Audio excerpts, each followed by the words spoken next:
Eric Bakker, the naturopath from New Zealand. Is that what you guys say in the States? New Zealand? Every time I go to the States and I visit my friends, I meet new people. Oh, Lord of the Rings! Lord of the Rings! That's what I usually hear. It's quite funny. Now, Lord of the Rings ain't doing too well at the moment because we're not getting any tourists in here. We've scared them all away.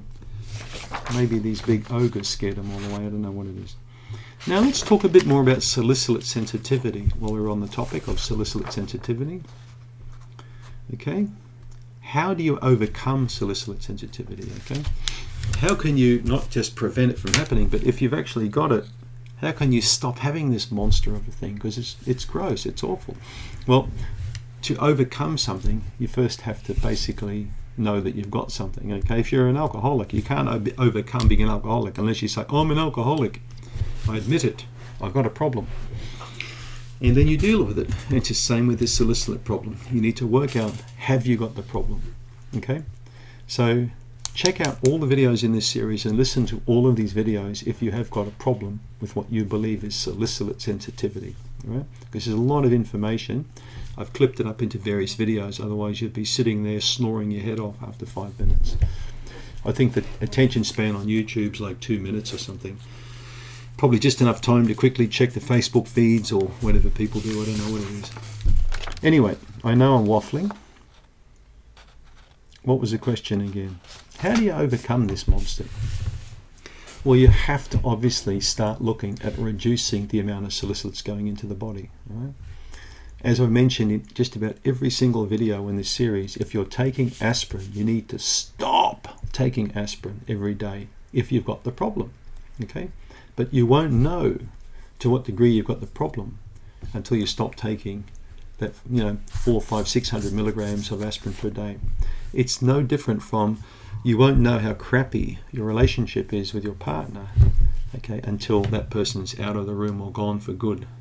And then all of a sudden you might find, whoa, I feel so much happier or so much better or such less oppression, So salicylic acid can be a monster, it can be a narcissist, it can be a demon, it can be a sociopath, whatever you want to call it, because it basically hijacks the body. It does so by crippling parts of the immune system. All right? Any medication designed to provoke a very powerful symptom, repression, or response in the body will have multiple effects on the body.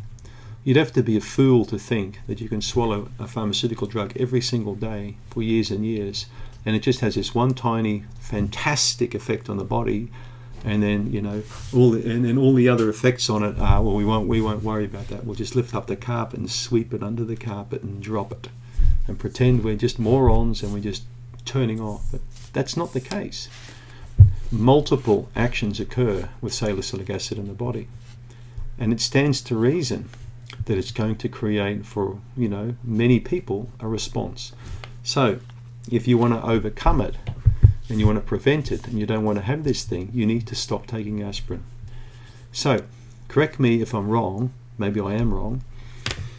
If you take a medication for years and slowly the symptoms creep up on you, okay, the side effects creep up, and then you stop that pharmaceutical medication and the side effects go away, would it be linked to that medication? Well, I think it is. But when I talk to a doctor about it, they say, no, it's got nothing to do with it. It's a coincidence. Nah, that medication's for... Hang on, doctor. I've stopped and started it 3 times, and each time the symptom went away. When I stopped the drug, it's all in your imagination. You're thinking all that. Don't worry, you've been listening to too many silly people. Just take an aspirin again and call me in the morning if you still got the headache. So you basically get whitewashed. It's a bit like the video I watched the other day of certain police stations in America. When you want to make a complaint against a police officer, you just get stonewalled by so many police officers, You better leave now or I'll arrest you on something. I'll find something to arrest you with, So just be careful. Just be careful, okay? But common sense says if you're taking something high in aspirin and you stop it and the symptom goes down, it was maybe linked to that, especially if you've worked that out yourself. Okay, so most cases of salicylic of the salicylate sensitivity I've seen in my clinic, the sensitivity I've seen in my clinic like routinely, have all been linked with aspirin.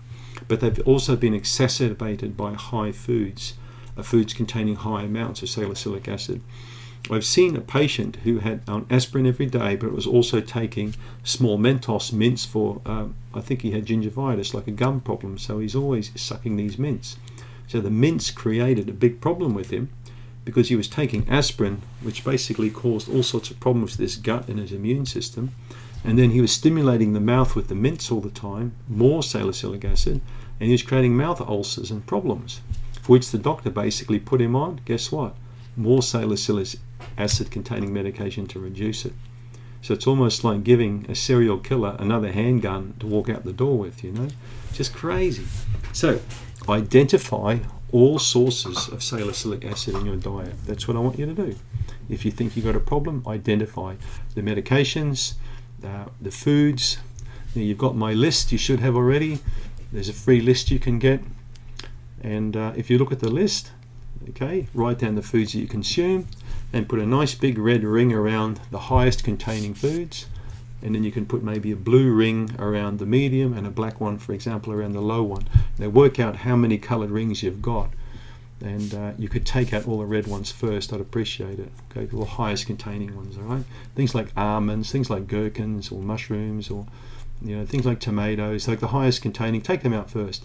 But don't do that if you haven't taken the medication out, because then you're naughty. All right, try that, and that's likely how you're going to mitigate these symptoms. All right, so overcoming it also, I must say, once the immune system's calmed right down, I'd recommend that you take probiotics for about a good 2-3 months to help rebuild the gut and to help improve the connections there with the bacteria.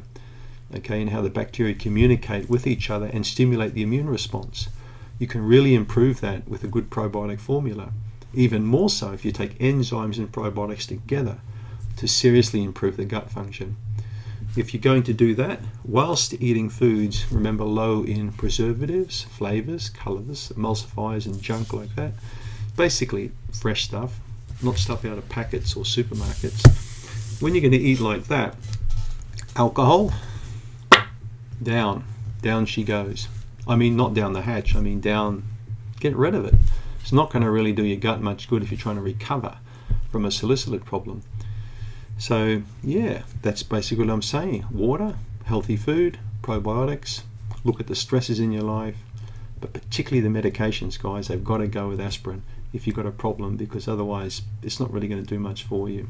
You can overcome this problem. I've seen several patients completely become symptom free after stopping aspirin. And also the guy with the mints, when I discussed that with him, he was horrified to know that mints have a very high salicylate level. So that could be a problem too. I stopped chewing gum a long time ago. So gum and mints and all that oral junk, you don't want to be eating that kind of stuff. It's just so, it's so alien. Do you see animals walking around with chewing gum? You ever see a dog or a cat with a packet of Mentos in its pocket? Animals don't eat junk. I mean, humans are the junk consumers. Is it any wonder why we end up looking like junk when we eat junk all the time? Think about it. Thanks for tuning in.